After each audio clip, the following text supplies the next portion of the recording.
Pretty slow day in Celtics Nation. Derrick White got the extension we expected. Jayson Tatum got the extension we expected. And hold on. What? Oh, Wyc Grousbeck is selling the team. We'll talk about it all right now, including the plan that I've got laid out for this whole thing right now on the Locked On Celtics podcast. Thanks to Blockbuster brand, it's holiday season, drop Drew in the mix. And 3 from KP, no we not on the Knicks.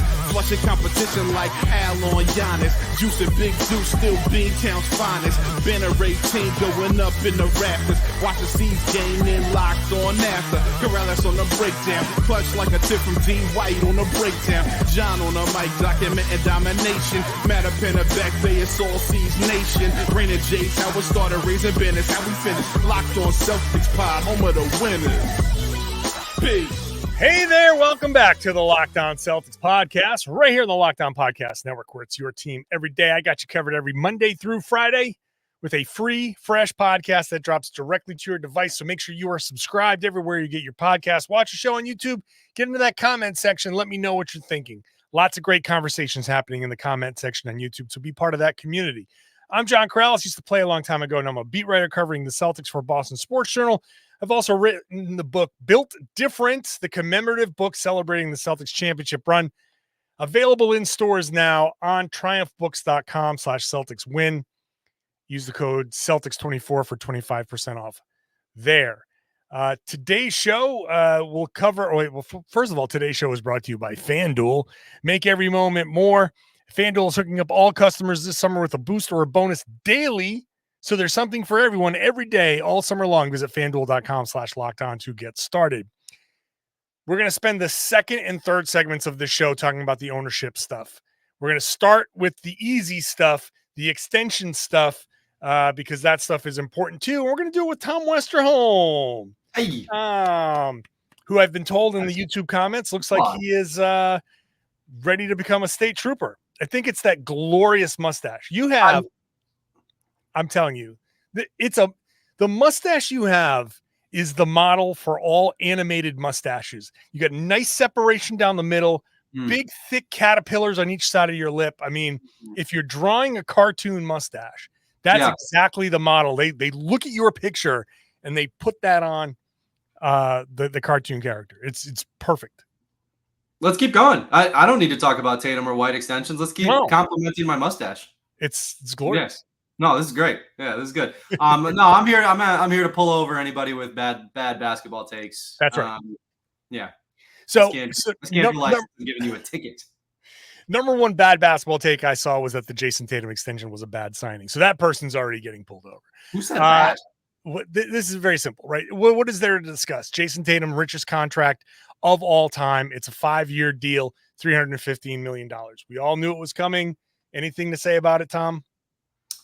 No, I mean, I think it bears some discussion, if only because this was not a sure thing not that long ago, right? There was like some concern over like, hey, like, does Jayson Tatum want to be elsewhere? And now the answer, it's cool for the Celtics that things worked out the way they did, because now the answer seems to very clearly be no. Like, this is, this is a great position for him. This is a great situation. He became a Boston legend with the championship. Once you win that chip, your number has a chance of going into the rafters. His very definitely will. Yeah. There's a banner going up, maybe 2, because they're going to run it. They're running it all the way back. They're bringing 12 guys from last year's team all under contract. So that's they added future All-Star Baylor Shireman. That's right. So that's big summer for them. Big summer. The championship has made it like pretty clearly, obviously, like Tatum is here for the long haul. He's going to be here into his 30s. There's, I'm not going to say he's going to retire a Celtic, because nobody retires with their original team anymore, but who knows? And, maybe if one of the expansion teams ends up in St. Louis, then he'll be a flight risk. But until then, he's under contract for a while. Very good deal. Obviously, it's the richest contract in NBA history, which will be broken next year, and the year after that, and the year after that, and the year after that. So don't worry about like, oh, is he really worth the most? Like, you said the same thing about Jaylen, and the answer was yes. Yes, sir. The bigger deal, honestly, is the Derrick White extension, 4 years, $126 million. And for a couple of reasons. Number one, he could have gone to free agency next year and tried to go for a bigger deal, but he decided, like, no, I want the sure thing. He turns 30, but July 2nd is his birthday. Happy birthday, Derrick White. Happy birthday, Joe Mazzulla. His birthday was yesterday. Yeah. So like lots of these nice July birthdays. He's getting a 4-year deal with a player option at 30 years old. So at 33, if he's still awesome, which is not out of the question at all in today's NBA, the way he plays, I expect that he can opt out and get another deal with Boston somewhere else, whatever. So getting that deal for him and him agreeing to stick around for less team-friendly deal, for him is great. And secondly, he is just the model of the type of player you need in today's NBA, with the space, with the shooting, with the decision-making. Super high IQ player, always makes the right play. He's the type of guy that you need on a roster. So this was not just like a no-brainer. This was an absolutely imperative thing. No matter what happens after this year, if they have to start selling off pieces, 3 guys you definitely need: Tatum, Brown, Derrick White, and you can figure out the rest from there, in my opinion. Yeah. I mean, that's an awesome core, right? Like, you look at that core and it's just like, oh man, what good basketball is going to be played here. I think it's, a nice thing for Derrick White too. You lock in that extension, you lock in that guaranteed money. The guy jumps, like, it's all these guys are fabulously well paid, right? Like, they're so rich, like they're just very wealthy men. But Derrick White now jumps from average salary $17 million a year to average 31. Like 31, that is not that far away from double his money, and like that's a big deal. You lock that in for 4 years. That's worth. I don't know. I think that's, especially you're coming off a championship. People were talking about you as like, hey, like maybe this guy's like a borderline all-star. Like, this is a great time to sign your extension. You have excellent positioning, excellent you're in a great place to sign a new deal. So yeah, I think it made a lot of sense for him. And obviously, yeah, if you're the Celtics, like I love what they did this year, where there was no messing around, just kind of calling everybody up, like, again, everybody, yeah, again, good. We good, Luke? Yeah, did you enjoy that? Was that fun? That seemed fun. You want to do that again? Kata, we gave you our final roster spot. What a spot for you. You want to come back? Yes? Cool. Derrick, $30 million a year. You in? Jayson, the richest contract in NBA history with all the bells and whistles. Yes. Everybody good.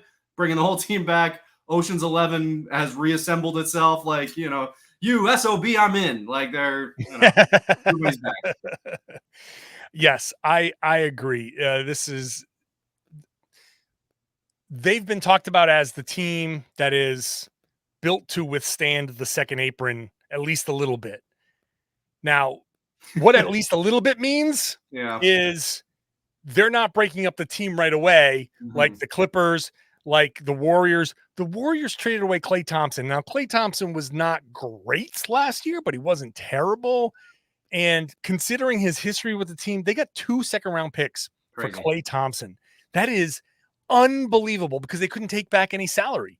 So you couldn't even with his depressed value, you couldn't get back what you're supposed to get back for Klay Thompson. That's huge.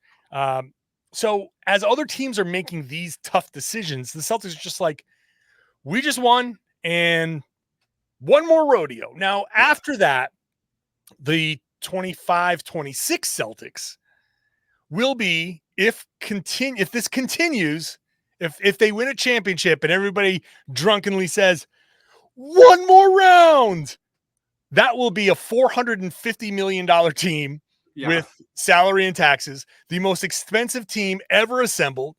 And that will be a little bit tough. We'll see how that is received. And there will be decisions that will be made at the very the very most. That will be the final run with that group. Yeah. But if they can get, best case scenario, you get 3 championships out of it, and you're like, hey, everybody have fun everywhere else.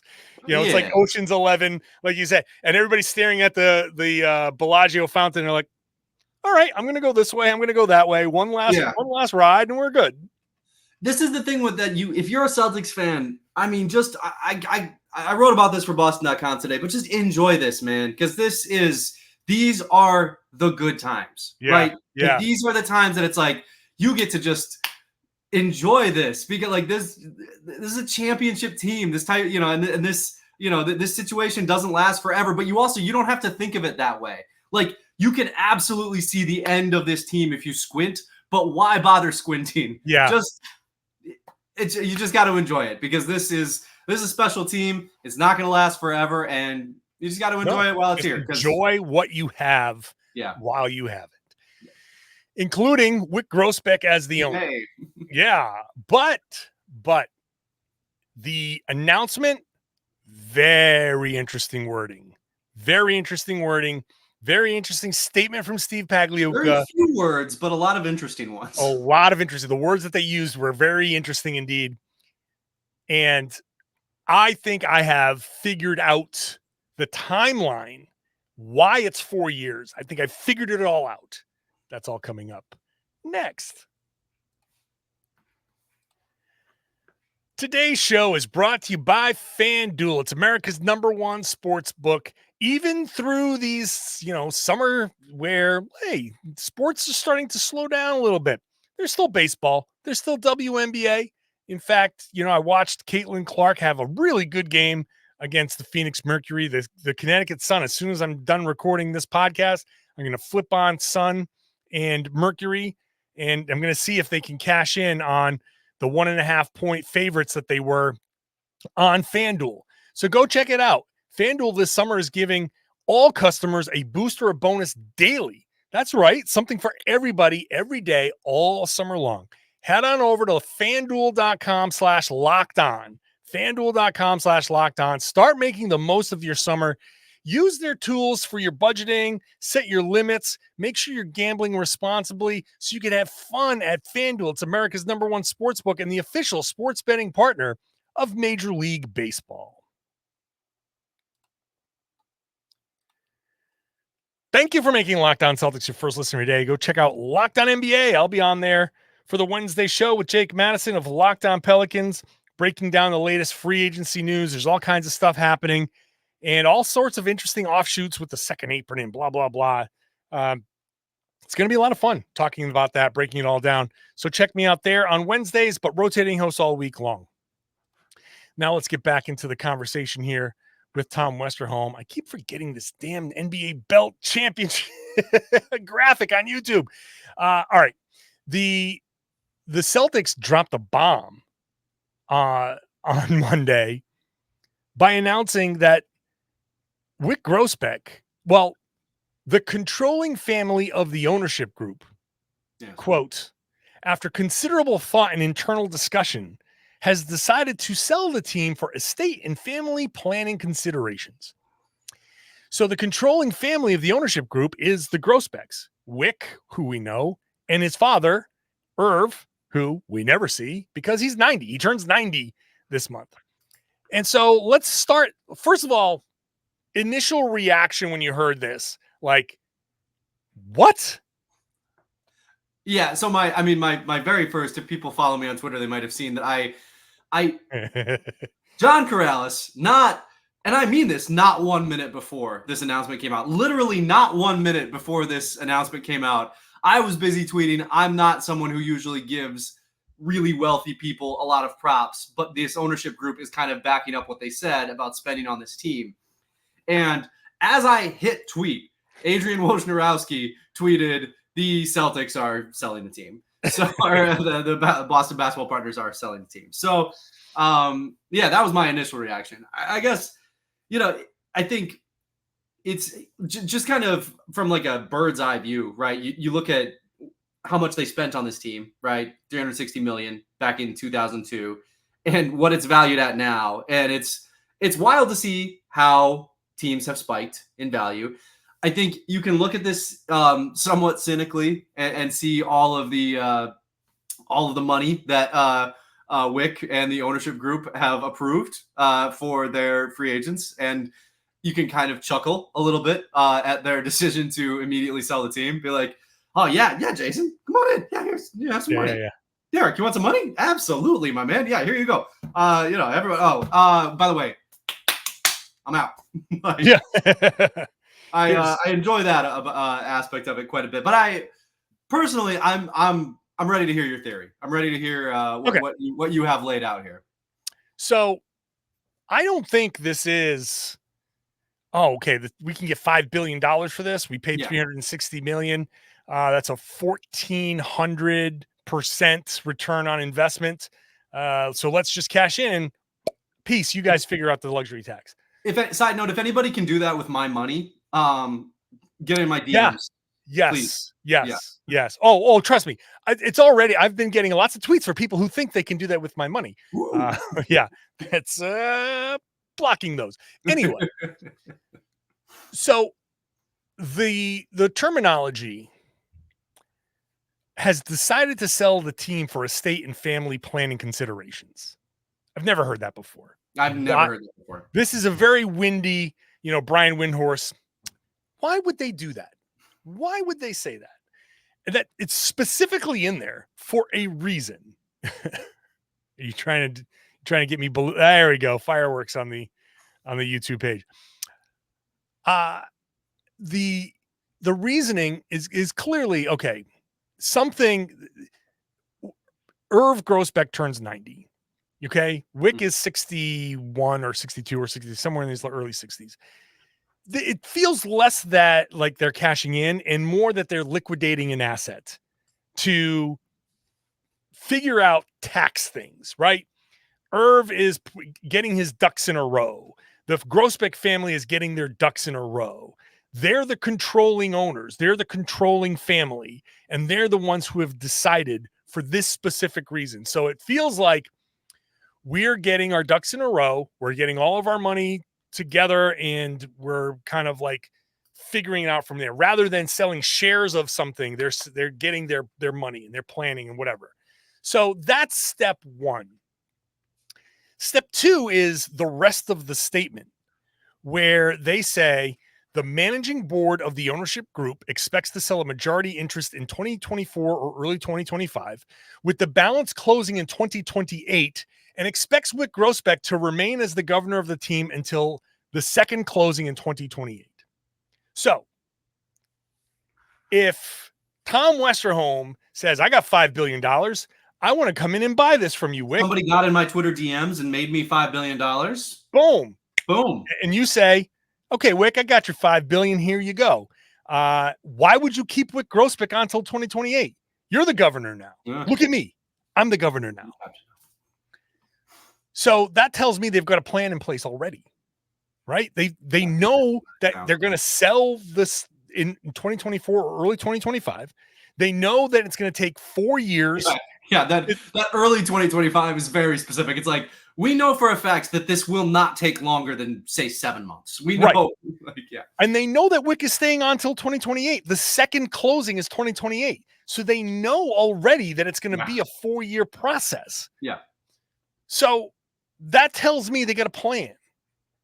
And Steve Pagliuca tweets out, I'm going to be a happy participant in this bidding process. Yeah. Adam Himmelsbach has reported most of these owners are planning to stick around. So the Boston Basketball Partners LLC is just a company with a bunch of people bought in.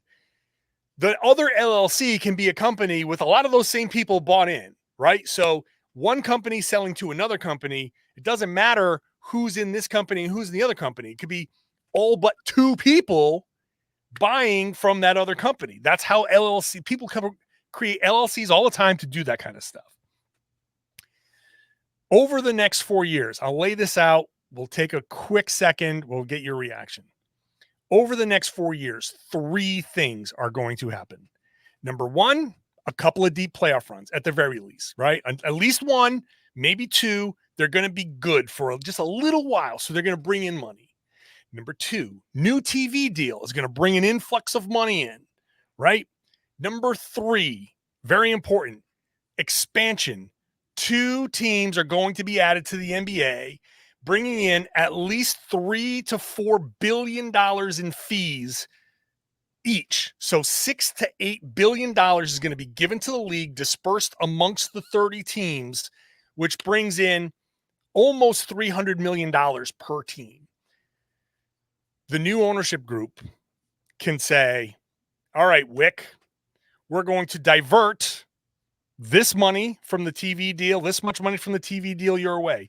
You can keep the entire expansion fees as part of our sale. You can keep this much of the, revenue, from the playoff runs. Like, we're going to keep our revenue, but you can keep this. We can divert a lot of this money coming in, so we don't have to go out and get other investors to make up that group, that much. Like Alex Rodriguez and Mark Lowry in Minnesota, who are cobbling together billionaires to try to get a group together. These guys already have like $1 billion coming in, saying, okay, Wyc, you just take that money and then we'll raise the other, whether like his share of the money, another $1 billion, which is easier to raise than $4 or $5 billion. You know what I'm saying? So over 4 years, that allows for all of these things to happen, for Wyc to keep the money from those things, and for the rest of the group to get the time to get whatever's left over together to buy out the Grousbecks. That's what I think this whole thing is. That's why it's going to take 4 years. That's why they know he's going to be in charge until 2028. And in the end, it's just going to be a gradual progression towards a lot of the same people staying and just the Grousbecks cashing out. Think about it. This is just a quick second here, and we'll be right back with your reaction.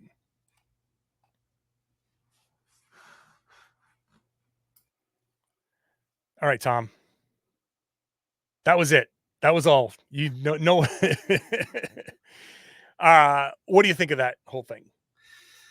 I mean, I think that's a good scenario, right? If you're the Celtics, because I think one thing that you're hoping for, if you're this team, is that things don't change very much. You do not like, if there's one thing you can say about this group, and there's again, I hate this because it forces me to give rich people credit for something. But if there's something that you can say about this group, there has been a real focus on trying to make sure that the Celtics win basketball games. And if you're a rich person who owns a sports franchise, it is quite literally the least you should do.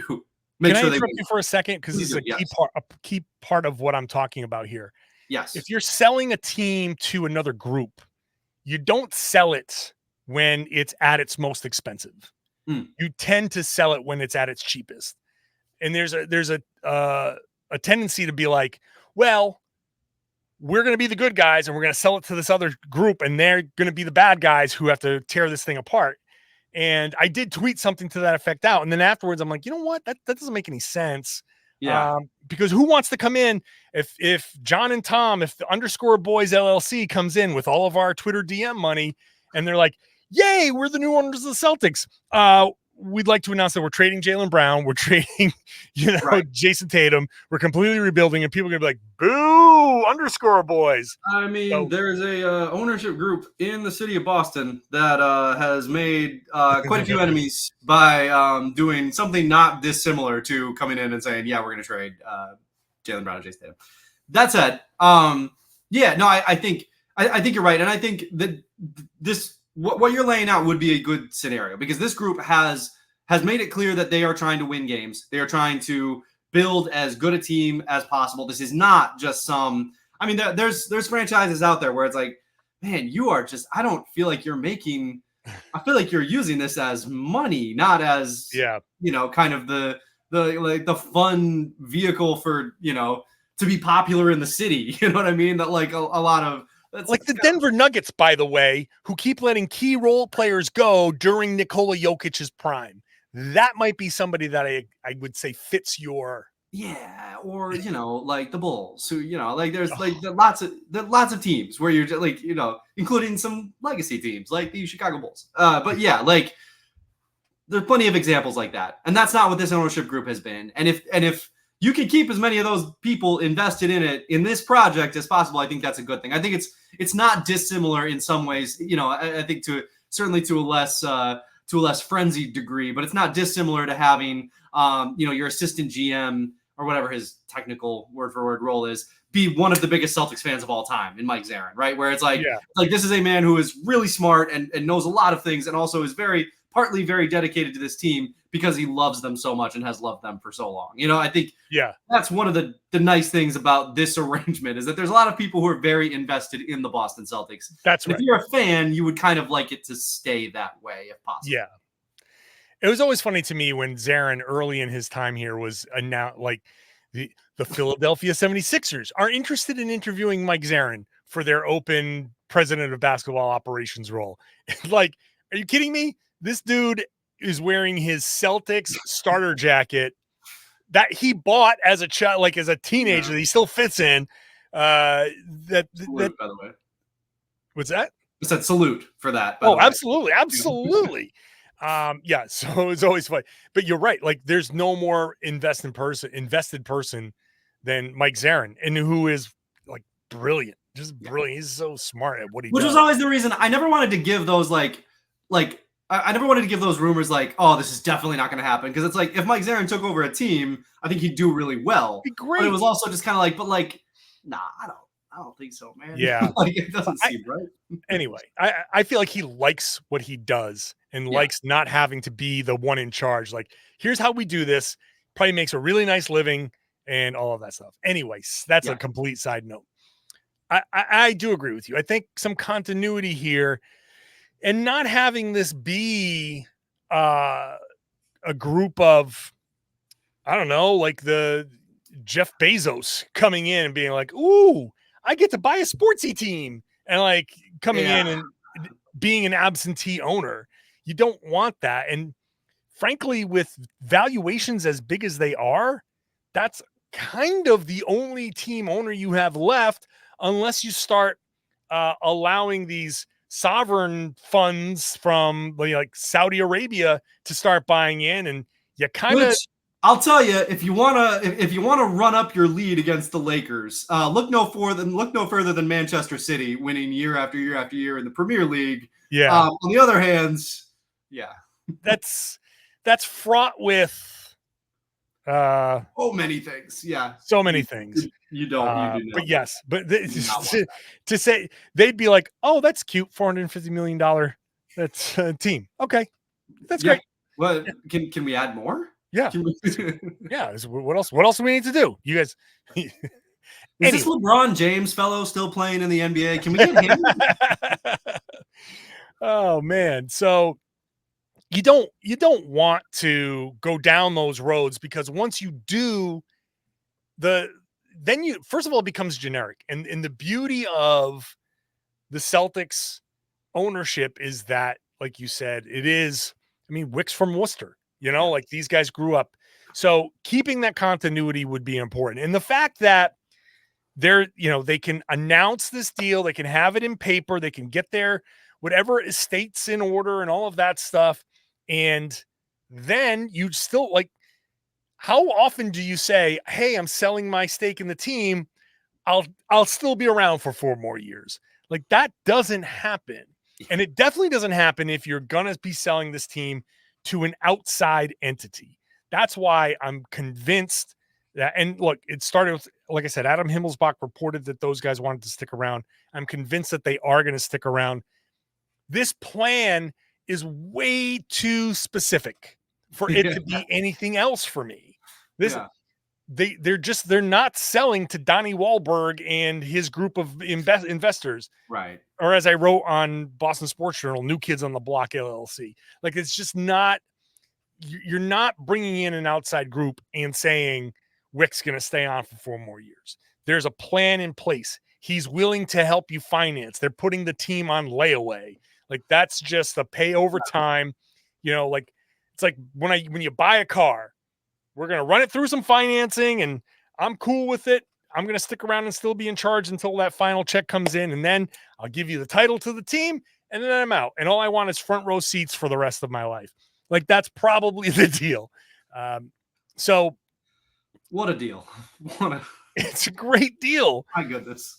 But I don't think that the reaction from fans should be, oh my God, they're selling the team, they're cashing out, we're bringing in, who's it going to be? It's going to be this billionaire, it's going to be that billionaire, it's going to be, no, I think it's going to be the same, and it's definitely going to be the same until 2028, but I think it's going to be mostly the same, because then Pags probably steps in as the primary owner, and that's just how it's going to be moving forward until he starts to go through whatever estate planning or whatever.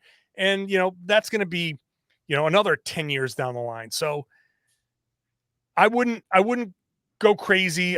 This isn't going to be like an ongoing story of, I don't think the Celtics are searching for an owner. I think the plan is already in place. And I think we're all going to be kind of happy with how this goes. You made a compelling case. I don't have much to add, honestly. I